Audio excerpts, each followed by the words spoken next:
You will not believe what just happened. All right, well, roll the video. So this is happening right now. Wow. That's fucking crazy. They say what happens in Vegas stays in Vegas. Yeah, well, having lived here for over 30 years, I can confirm that there's a reason why some news stories get buried out here. But what I witnessed Saturday night not only shocked and pissed me off, but just made me feel disappointed in our society in general. This isn't San Francisco. This isn't LA. This is Las Vegas. This is where people move to in order to avoid this kind of crap. So here's the story that should have made the news, and more importantly, we need to make an example out of criminals like this. So here's the rub. On Saturday, February 10th, the day before Las Vegas hosted the Super Bowl, my Apple store here in Summerlin was robbed during opening hours. Now, apparently the assailants came in and methodically grabbed merchandise and quietly left the store. Now, keep in mind, this store is located in the wealthiest zip code in all of Las Vegas. To make this story even more crazy, right after the robbery, Apple CEO Tim Cook, along with two Apple executives, Eddie Q and Deidre O'Brien, came to visit the same store since they were already in town for the Super Bowl. Now, while no mention of the robbery was posted, at 1:24 p.m., Tim Cook himself posted this photo of him at the store with employees. Mind you, this photo was taken right after the store was robbed. Now, I had booked a 6 p.m. demo for the Apple Vision headset. Now, little did I know I was about to get the most immersive experience of all time. Well, a couple minutes into the demo, I heard the store alarm go off. Now, I've been in the Apple store a million times when the alarm's gone off. So honestly, I really didn't even think much of it. But after a few seconds, I looked at the employee who was giving me the demo, who was right to my right, and I noticed kind of like a weird, disappointed and disgusted look on his face.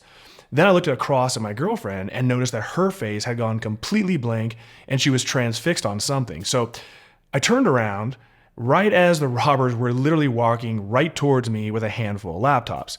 Now, he was some dumpy, short kid with like no weapons and seemed just super casual about the whole thing. I looked around to see about like 100 people just standing around, not doing anything. Now, I was waiting for security to jump on someone, and I was ready to jump on this kid. I turned to the employee who was helping me and gave him a look like, hey bro, like, let's do this. I literally said to him, hey, do you want me to just knock this motherfucker out right now? He looked at me and shruggingly said, they were here earlier today, just let them take everything, they're not gonna do anything. I literally couldn't believe that between the 100 of us standing around, we were literally just gonna let these two criminals just walk right out of the store. So that's when I pulled out my phone right out in front of the guy robbing the store and just started recording. And you can clearly see there's no level of urgency or fear between them. They just proceeded to walk out of the store like they were driving for friggin' Uber Eats. When it was all over, I asked the police officer what would have happened if I'd like knocked this kid out. He said as long as I was in fear for my safety, it would be all right. Well, the truth of the matter was I wasn't in fear at all. Truly, like no fear. The only emotion I had was just outright anger. I was pissed that we all basically let this happen. Apple had undercover security there and did nothing.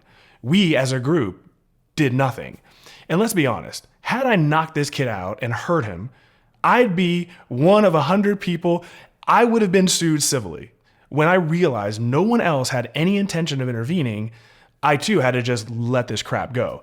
And this was the second time in the same day that this happened.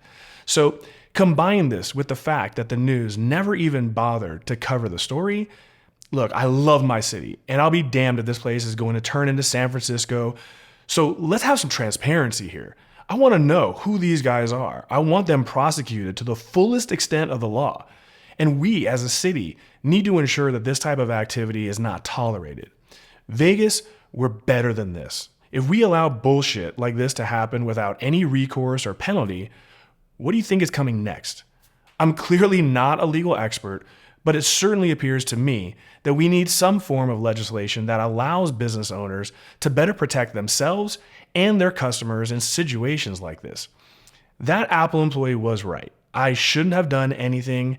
It wasn't worth the physical, legal, and monetary risk.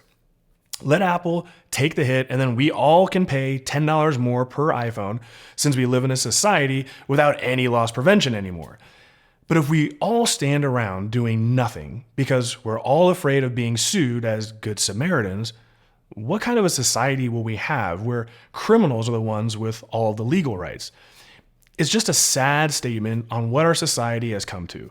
My only hope is that my city, my Las Vegas, is going to send a stern message that this aggression will not stand, man. Okay, back to our regular scheduled programming. Deuces, enjoy the video. So this is happening right now. That's fucking crazy.